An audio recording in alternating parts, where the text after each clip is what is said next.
Hi Gemini, welcome. And this is your reading. Be open-minded po, hindi po halos lahat makaresonate. Thank you nga po pala sa mga nagsusubscribe, sa mga bumabalik. Maraming pong salamat. Give me the message for Gemini. Ano yung mensahe sa'yo?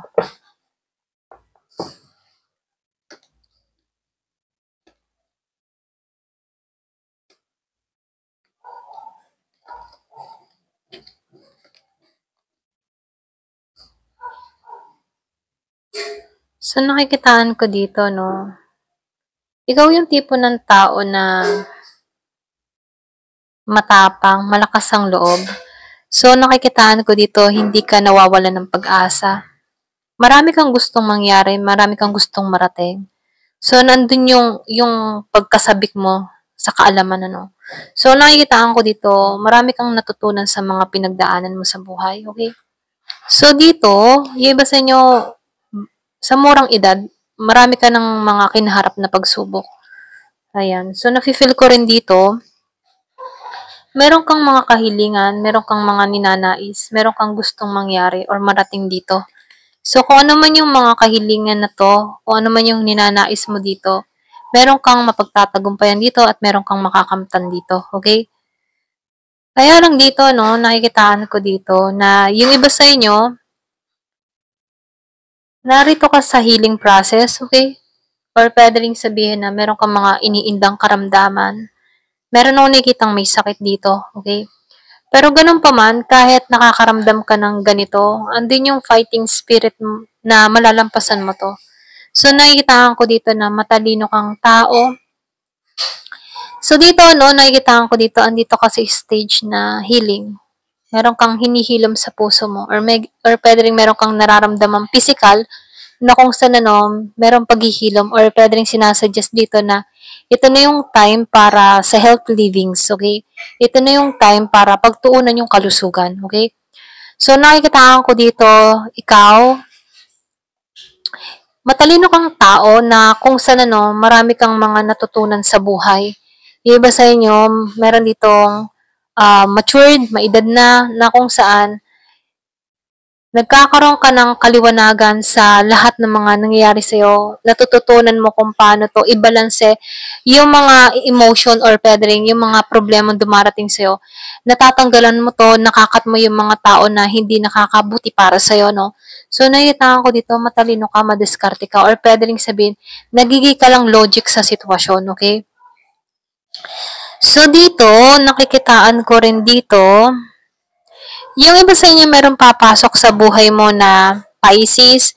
So, nafe-feel ko dito, kung ikaw man ay mahabang panahon na single, ano, meron ditong tao na tutulong sa sitwasyon mo para maghilom ka sa nakaraan mo.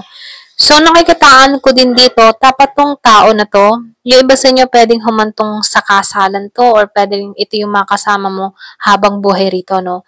Dapat itong tao na to, ito lang nafe-feel ko na kung saan magbibigay to ng saya-saya, okay?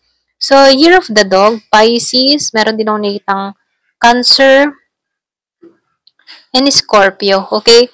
So, nakikitaan ko dito, no, yung iba sa inyo sikat kang tao, pwede rin popular kang tao, kumaga sa bayan nyo, popular ka, or pwede rin meron kang mga ginagawa dito na kung saan kilala ka ng tao sa public, ano. Pwedeng public figure, or pwede rin sabihin na nagtatrabaho ka sa government, mga ganun, no. So, nafe-feel ko dito na merong kilalang tao, or pwede rin meron kang mga ginagawa sa social media, no. So, very attractive ka, kumaga, napapansin ka talaga ng tao, kumaga, may paghanga or pwede rin may mga matang nakatingin palagi sa'yo, okay? So, nafe-feel ko dito na yung iba sa inyo, kung ikaw man ay may ginagawa sa social media, nakikitaan ko dito na mare-recognize ka dito ng tao, okay? So, nakikitaan ko rin dito, no, yung iba sa inyo, 3 taon ka ng nabigo or merong ditong 3 taon na hiwalay, meron ditong 3 taon na nahihirapang makarecover sa sitwasyon, okay? So, dito tinuturuan ka ng paglaya, ayan. Kasi yung iba sa inyo nakatuon sa nakaraan, sa mga matitinding pinagdaanan sa past, na kung saan ito yung kumukulong sa kanya, na hindi niya makita yung big picture na parating dahil nakatuon siya sa nakaraan or sa mga pinagdaanan niya sa past. So, dito tinutulungan ka ng paglaya sa sitwasyon, ano, sa mga alalahanin, sa mga bumabalot sa kalungkutan, ano. Ito na yung time para i-let go mo yung dapat i-let go. Kasi nakikitaan ko dito, ano, ito yung yung bang ito yung tipo na nagpapagulo ng isipan mo, okay? Yung iba sa inyo, hindi ka makatulog, madalas, kumbaga, nakikitaan ko dito na nahihirapan kang makarecover mula sa tao na to. Pwedeng minahal mo lang to ng sobra or pwede rin sabihin, hindi mo matanggap yung ginawa ng tao na to sa'yo. So, sinasabihan ka dito para makalaya ka sa sitwasyon na to, kailangan mo lang dito yung pagpapalaya sa sarili mo at tanggapin yung katotohanan at pagpapatawad, ano? So, nakikitaan ko dito na merong away na nangyari sa inyo ng tao na to. Pwedeng kadiling mo to, kaibigan mo to, kapamilya mo to, na kung saan, ano, hindi lang basta-basta mahirap kalimutan yung away na to. Pero ganun pa man, tinuturuan ka dito na ito na yung time sa pagpapalaya or palayain mo yung sarili mo sa ganitong sitwasyon, okay? So, bagong simula, ito lang nakikita ko sa'yo, no? May bagong simula dito, may pagbabagong magaganap dito, so lumalabas dito yung tagumpay, kaya wag mong hayaan na maburo ka sa nakaraan, sa mga pinagdaanan mo, kasi merong bagong simulang naghihintay sa'yo, okay? So dito, pumapasok dito yung The Emperor, ano, na kung saan dito ka patungo, Emperor energy. Kung dito, feeling mo weak ka dito kasi nararanasan mo, nahirapan ka makarecover sa past mo, huwag mong hayaan na matalo ka ng kahinaan mong ito. Bagkus paglabanan mo to kasi merong bagong simula na naghihintay sa'yo at dito ka patungo sa Emperor energy na kung saan maibabalik mo yung katatagan mo, authority mo, independent ka, at yung mga plano mo, magagawa mo. Okay? So, nakikitaan ko dito, yung iba sa inyo meron ditong travel abroad, okay? Pwedeng nagbabalak ang mga ibang bansa. Pwedeng ito na yung unang hakbang para sa bagong simula mo, para matagpuan mo muli yung sarili mo, okay? Ayan, so tingnan natin kung ano pa yung mensahe sa'yo.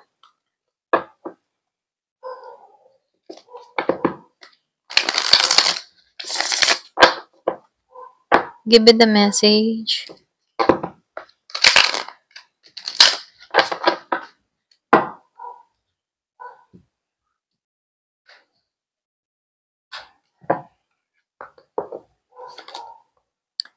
So, meron ditong Scorpio. Yung gusto nyo meron kang kadiling na Scorpio, pwede may pinagdadaanan ka kay Scorpio, or pwede rin sabihin, ito yung bangungot ng nakaraan mo, si Scorpio.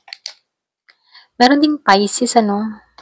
So, nakikita ko dito, meron papasok sa buhay mo na Pisces, or pwede rin importante tong tao na to, okay? Kung sino man tong mga to, no, si Pisces, si Scorpio, meron ditong involved sa'yo na ganito, okay?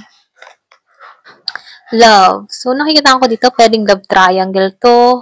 Pwedeng dalawang tao yung pumasok sa buhay mo. Okay? Kumaga pinana ni Cupido.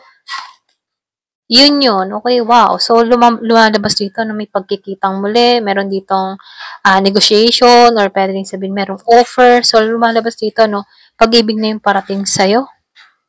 Misfortune. So, nakikita ko dito, yung sinabi ko kanina na na-stuck ka sa nakaraan. So, lumalabas dito, kung makikita mo dito, no, na-stuck tong paro-paro sa nakaraan. Kailangan ng pagbabago, pero na-stuck siya sa nakaraan.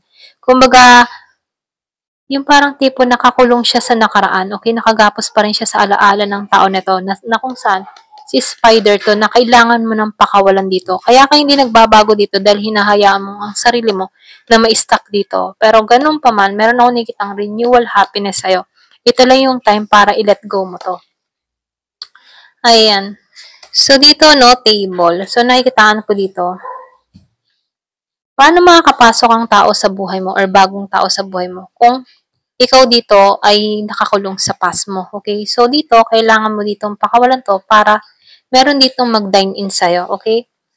So, dito, no, ka-price. So, nakikita ko dito, itong mga nararanasan mo ay temporary lamang. So, yung iba sa inyo, meron ditong aris na parating sa buhay mo. So, nakikita ko rin dito yung beauty, ano? Meron ditong magandang magaganap. Merong tagumpay na naghihintay sa'yo. Okay? So, nakikita ko dito negotiation. So, yung sinabi ko kanina, meron ditong negotiation. Pwedeng kontrata sa trabaho. Ayan.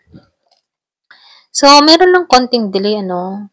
So, ito na yung time para ikaw na yung magpapasya dito. Kaya meron ditong konting delay kasi meron akong nakikitang nai-stuck sa past. So, meron ditong humihiling na lalaki or pwede rin sabihin, meron kang hinihiling dito. Kung ikaw man yung lalaki dito, meron kang hinihiling. Pwedeng humihiling ka ng pagbabago, humihiling ka ng bagong pag-ibig, or pwede rin sabihin, meron ka lang hinihiling na tao. Okay?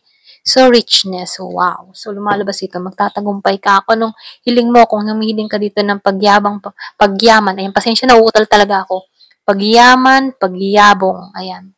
Parating to. Ang yaman ay makakamtan mo. Okay? Ayan. Kung ano man yung hiling mo. So, ito na yung time para pakawalan yung mga negative na entity. Parang energy vampire para sa'yo. So, pakawalan mo na to. Ayan. Thank you for watching po. Love and peace.